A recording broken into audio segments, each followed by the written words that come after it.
ଆପଣ ପରିଚୟ ଟିକେ ଦିଅ। ମୋ ନାଁ ସ୍ମୃତି ରଞ୍ଜନ ଯେଠି।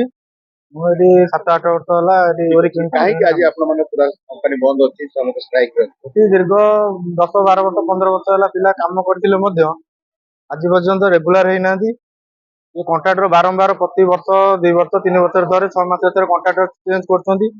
ତା ସହିତ ପୂର୍ବରୁ କିଛି ଜଣାଉନାହାନ୍ତି କଣ୍ଟ୍ରାକ୍ଟର ଚେଞ୍ଜ ହବ।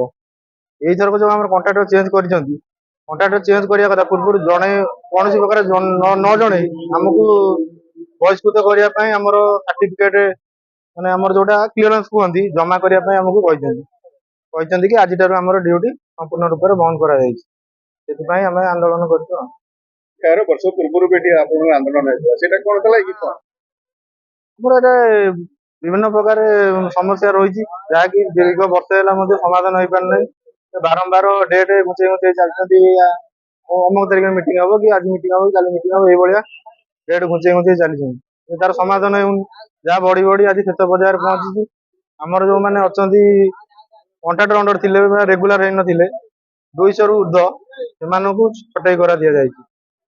ସେଥିପାଇଁ ଆମେ ଏକାଠି ହେଇଛୁ, ଆନ୍ଦୋଳନ କରୁଛୁ। ଯେପର୍ଯ୍ୟନ୍ତ ଆର ସମାଧାନ ନ ହୋଇଛି ସେ ପର୍ଯ୍ୟନ୍ତ ଚାଲୁ ରହିବ।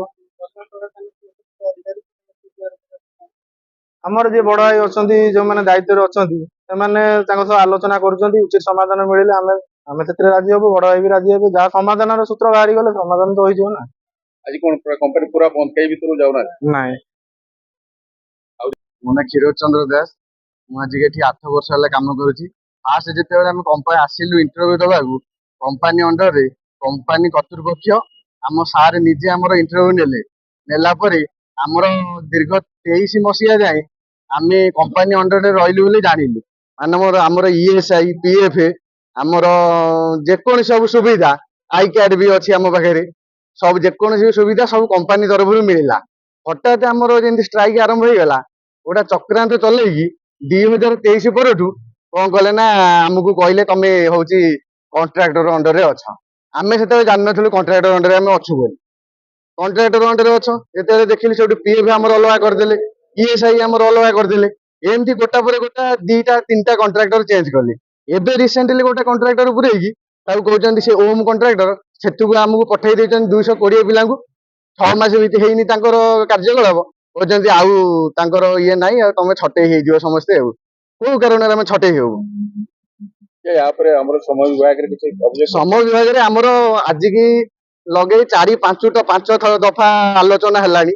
ଶ୍ରମ ବିଭାଗ ବି ଏବେ ଆମେ ଯାଇଥିଲୁ 14 ସୋମବାର ଦିନ, ସେ ବି ଟାଇମ ମାଗିଥିଲେ, କିନ୍ତୁ ସେ ଟାଇମ ଦେବାକୁ ନାରାଜ।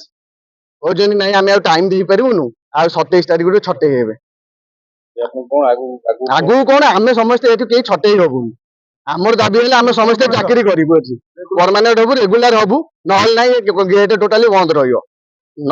ଦାବି ନ ପୂରଣ ହେବା ଯାଏ ଗେଟ୍ ବନ୍ଦ ରହିବ।